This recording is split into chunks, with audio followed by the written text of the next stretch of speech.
morning, everyone. Today is Monday. It is a good Monday, even though it's raining. It's supposed to stop by sometime between 11 and 12 o'clock. I'm heading towards Lake Catherine in Ohio, actually Jackson County, Ohio. It is a nature preserve. It is the most awesome lake for bluegill. And I've been fishing it for probably at least 40 years, probably more.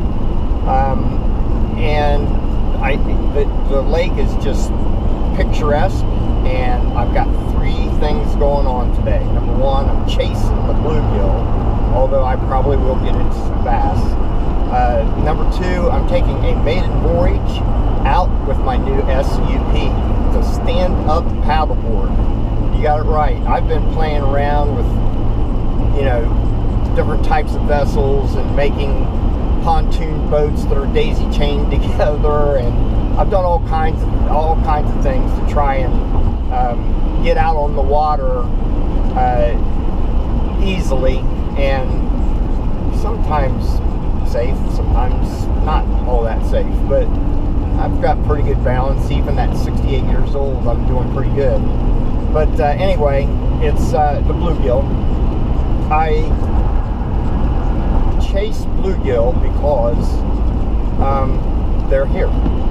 I live in southern Ohio, and I don't have trout streams around me. A lot of people think, well, when I tell them I'm going fishing and I tell them it's going to be on a fly rod, they're like, well, I didn't know you can catch anything other than trout on a fly rod. Well, you can catch whatever you want, from carp to bluegill. I've caught some really nice wipers, decent smallmouth bass, and definitely some big bluegill. And the lake being a nature preserve, you need to make your reservation once a month. That would be the last Friday of every month. You call Lake Catherine, you make a reservation for the next month, and they only allow, I think it's 4 boats at a time allowed on this lake, and I think the lake is well over 220 acres or something like that. And to have it managed that tightly in a nature preserve, that allows the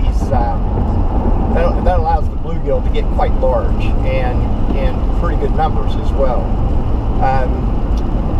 The other thing that's going on when I'm going down there is I've already used this fly rod that I have. It's a 6-foot 5-weight. I have it loaded with, and people are going to go nuts. I have the 5-weight loaded with a 7-weight line.